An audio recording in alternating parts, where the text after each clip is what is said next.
Let me tell you, when India and Pakistan play cricket, it is never just a game.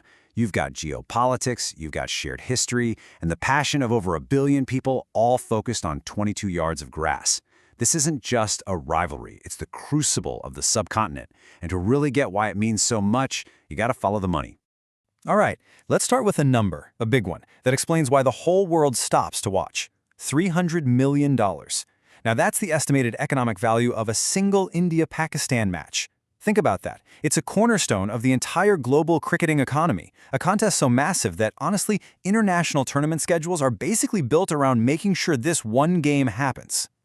Okay, now for another number. And this one tells a completely different story, a story of intense psychology and immense pressure. 8-0. That is India's stunning, undefeated record against Pakistan in the 50-over World Cup, the biggest stage in the sport. It's so much more than a statistic. It's a psychological fortress built over decades. For one side, it's a crushing burden to overcome. For the other, it's a legacy they have to protect at all costs. People call it the Clásico of cricket, and for good reason. You could argue it is the most intense sporting spectacle on the entire planet. Why? Because with every single ball, you're not just watching a game, you're watching history, the echoes of conflict, and the hopes and dreams of two nations all playing out right there in front of you. But look, to truly understand the tension you see on that field, we have to rewind. We have to go back to how this rivalry was born. And believe me, it was forged in the fire of one of the most traumatic events of the 20th century. The rivalry's origin story is the 1947 partition of British India. And this wasn't some neat line drawn on a map. We are talking about a violent, traumatic rupture that displaced up to 15 million people and cost around 1 million lives.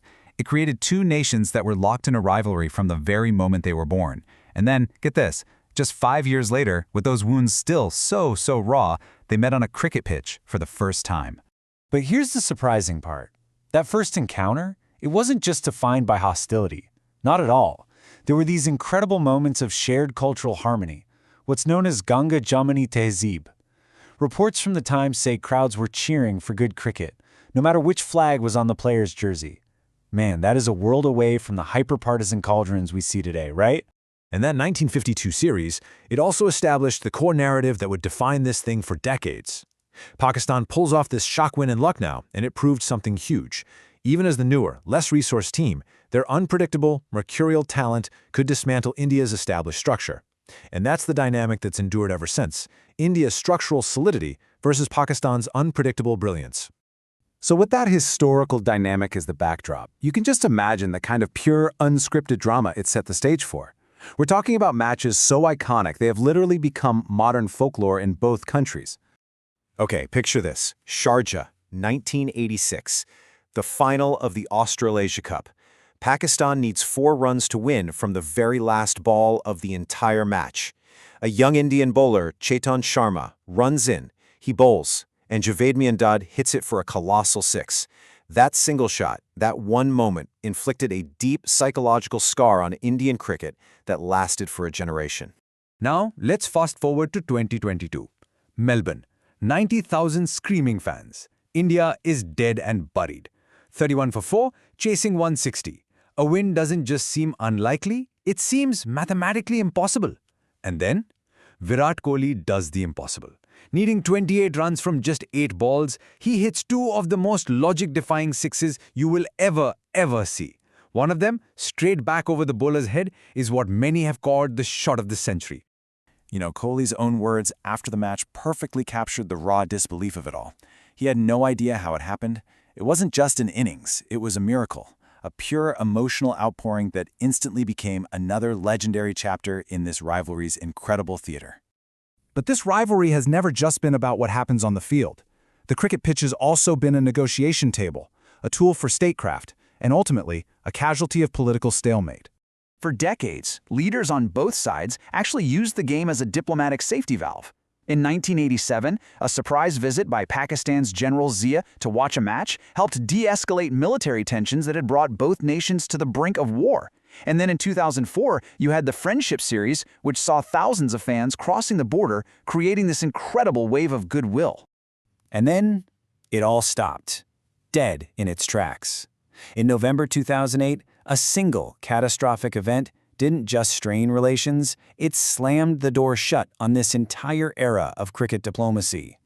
The 2008 Mumbai attacks led to a complete geopolitical freeze. India's cricket board severed all bilateral cricketing ties. Done. Pakistani players were barred from the lucrative Indian Premier League, and an unyielding policy was put in place. The two teams would now only ever meet in multi-nation tournaments and always on neutral ground. And that freeze? It's still in place to this day.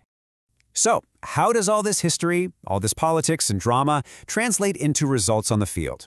Well, the statistics reveal a really clear story, a tale of two very distinct eras. We have to start with the most famous number of them all, that 8-0 World Cup curse. In the biggest tournament, the 50-over World Cup, India's dominance has been absolute. It's a statistic that has created this immense psychological barrier, and it shapes the narrative every single time, every 4 years.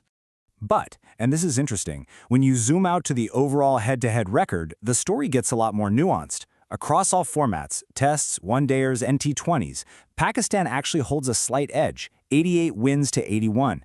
So that tells you right there, this rivalry is so much deeper than just World Cup games. The data really splits the rivalry into two clear chapters. The 20th century, that belonged to Pakistan. Their superiority in head-to-head series was built on the backs of absolute legends like Imran Khan and Wasim Akram. But the 21st century has been the era of Indian hegemony, defined by that ironclad grip on World Cup matches and a total mastery of the modern game. And you can see this modern control most clearly in 2020 cricket, the shortest, most explosive format of the game. Here, India's dominance is just overwhelming, a staggering 14 wins to Pakistan's 3. It's a total paradigm shift, and it's a trend that's just been reaffirmed in the major tournaments of the last few years. Which brings us to our final lingering question. In this current era of political freeze, where matches are only played in neutral, third-party countries, has the rivalry lost its power as a diplomatic bridge? Or has it simply become something else, the last remaining battleground, a continuation of history by other means?